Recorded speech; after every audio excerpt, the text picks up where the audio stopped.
ઠંડો ઠંડો કેરીનો રસ સાથે ટેસ્ટી એવું કુકરમાં છાલવાળું બટેટાનું શાક અને સાથે ફૂલેલી મસાલા પૂરી સાથે તમે સાલડ કે પછી તમે કોઈ પણ ફરસાણ કે દાળ રાઈસ સાથે પણ તમે આ થાળી બનાવી શકો.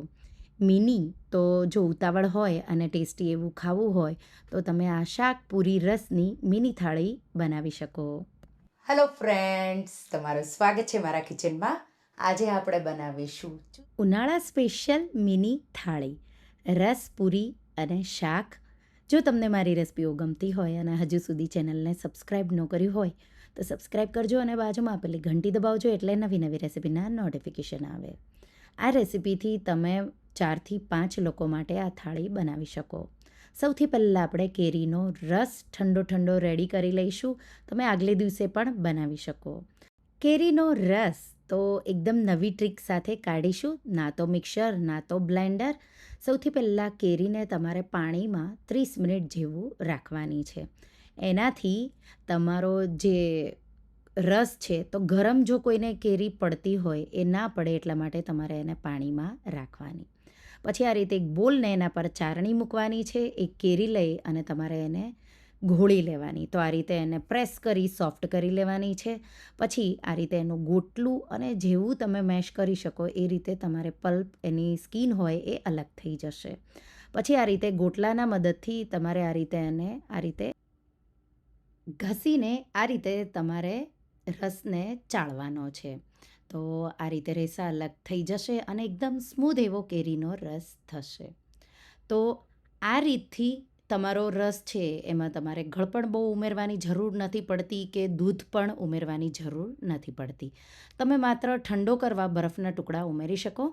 કેસર કેરી હોય તો એમાં તો ક્યારેય દૂધ કે ખાંડ ઉમેરવાની જરૂર નથી પડતી, પણ આલ્ફાન્સો કેરી તમે લેતા હોય તો થોડું ગળપણ અને દૂધ ઉમેરી શકો. પણ હું ક્યારેય દૂધ અને ખાંડ કે સાકર ઉપરથી રસમાં ઉમેરતી નથી.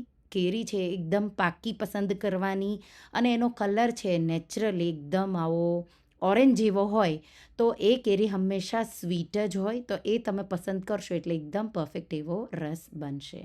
આ રીતે તમે જોઈ શકો છો પરફેક્ટ એવો કેરીનો રસ મેં રેડી કરી લીધો. તો હું સુરત જાઉં ત્યારે કેસર કેરી હોય એનો રસ અમે આ જ રીતે કાઢીએ છીએ. શું તમે ક્યારે આ રીતે કેરીનો રસ કાઢ્યો છે કે તમે મિક્સરમાં કે બ્લેન્ડરથી જ બનાવો છો? તો બ્લેન્ડર કે મિક્સર વાપર્યા વગર ક્યારેય તમે કેરીનો રસ બનાવ્યો છે એ મને કમેન્ટમાં કહેજો. હવે મસાલા પૂરી માટેનો લોટ બાંધી લઈશું. એના માટે 2 કપ ઘઉંનો લોટ એટલે કે રોટલીનો લોટ લઈ લઈશું અને એમાં અડધી ટીસ્પૂનથી થોડી ઉપર હળદર, 1/4 ટીસ્પૂન જેટલી હિંગ, 1 ટીસ્પૂન જેટલો અજમો આ રીતે મસળીને ઉમેરી દઈશું. સાથે 2 ટીસ્પૂન ધાણા જીરું પાવડર, 1 ટીસ્પૂનથી થોડું ઉપર લાલ મરચું પાવડર. તીખાશ જોવે એ રીતે વધુ ઓછું લાલ મરચાંની વેરાયટી લઈ શકો. 1 ટીસ્પૂનથી થોડું ઉપર મીઠું અને 2થી 3 ટીસ્પૂન જેટલું તેલ. સાથે 2 ટેબલસ્પૂન જેટલી કસૂરી મેથી આ રીતે મસળીને ઉમેરી દઈશું. અહીંયા તેલનું મોણ તમે વધારે પણ ઉમેરી શકો અને બધું એકદમ એકસરખું આપણે કમ્બાઈન કરી લઈશું. આ રીતે મિક્સ થઈ જાય એટલે થોડું પાણી ઉમેરી અને સ્ટીફ તો ના કઠણ ના ઢીલો એવો લોટ તમારે બાંધવાનો છે. તો અહીંયા 2 કપ તમે ઘઉંનો લોટ લ્યો તો 1 કપ આસપાસ પાણીની જરૂર પડે એવો લોટ તમારે બાંધવાનો છે. આ લોટ બાંધો ત્યારે તમને લોટ લેવાની જરૂર ન પડે, એ રીતે પૂરી વણાય એ રીતે લોટ બાંધવાનો છે. તો એનું માપ આ રીતે હોય છે. 2 કપ લોટ હોય તો 1 કપથી ઓછો કે 1 કપ આસપાસ પાણીની તમને જરૂર પડે એ રીતે જો તમે લોટ બાંધશો તો પરફેક્ટ એવો લોટ તમારો બંધાશે. અને આ રીતે મેં 1 કપ ટોટલ પાણી વાપર્યું. એકદમ સારી રીતે મસળી લઈશું આપણે એને થોડું તેલ ઉમેરીને. ઢાંકી 10 મિનિટ જેવો રેસ્ટ થવા દઈશું એટલે લોટ આપણે સૌથી પહેલાં બાંધી રેડી કરી લઈશું. હવે બટેટાનું શાક બનાવી લઈશું. અહીંયા મેં નાની વેરાયટી છે, બહુ મોટા પણ નહીં મીડિયમ પણ નહીં, એનાથી થોડા નાના એવા 5 બટેટા લીધા. 4 લોકો માટે છે એ રીતે. તો તમારે જો વધારે શાક જોવે તો તમે 6 બટેટા પણ લઈ શકો. બટેટાને ઘસીને પાણીમાં ધોઈ લેવાના. આપણે છાલ સહિત આ શાક બનાવી રહ્યા છીએ. તો આ રીતે મેં થોડીવાર પાણીમાં રાખી ઘસી અને પછી આ રીતે આપણે એના બહુ મોટા પણ નહીં, બહુ નાના પણ નહીં, એવા બટેટાના પીસીસ કરી લઈશું અને આપણે એને પાણીમાં જ ઉમેરી દઈશું. એટલે બટેટા છે એ કાળા ન પડી જાય. તો આ રીતે મેં બધા જ બટેટા કટ કરી રેડી કરી લીધા અને આપણે એને પાણીમાં ઉમેરી દઈશું. અને શાક બનાવીએ ત્યાં સુધી આપણે એને આ રીતે પાણીમાં જ રહેવા દઈશું. હવે શાક વઘાર કરીશું. એના માટે પ્રેશર કુકર લેશું અને એમાં આપણે 1 ટેબલસ્પૂન જેટલું તેલ ગરમ કરીશું. તેલ ગરમ થઈ જાય એટલે 2 ટીસ્પૂન જેટલું જીરું, તમે રાઈનો વઘાર પણ કરી શકો. સાથે 1/4 ટીસ્પૂન જેટલી હિંગ, 15થી 20 મીઠા લીમડાના પાન, 1 લીલું મરચું અને 1 નાનું ટમેટું ઝીણું ઝીણું ચોપ કરેલું ઉમેરી અને એકદમ સારી રીતે બધી સામગ્રીઓને સાતળી લઈશું. આ શાક બહુ જલ્દીથી બની જાય, સાથે એટલું ટેસ્ટી બને છે કે તમે રોજ બનાવશો એને. સાથે 1 ટીસ્પૂન જેટલી હળદર ઉમેરીશું અને એકદમ સારી રીતે એને સાતળી લઈશું. આ રીતે સતળાઈ જાય એટલે બટેટામાંથી પાણી નિતારી બધા જ બટેટાના પીસીસ આપણે આ રીતે કુકરમાં ઉમેરી દઈશું. અને આપણે 3-4 મિનિટ જેવું બટેટાને આ રીતે મિક્સ કરી મીડિયમ હાઈ ફ્લેમ પર તમારે એને સાતળી લેવાનું છે. તો આ રીતે આમાં ના કોઈ ડુંગળી, ના કોઈ લસણ, સિમ્પલ એવું છે પણ ખૂબ જ સ્વાદિષ્ટ એવું લાગે છે.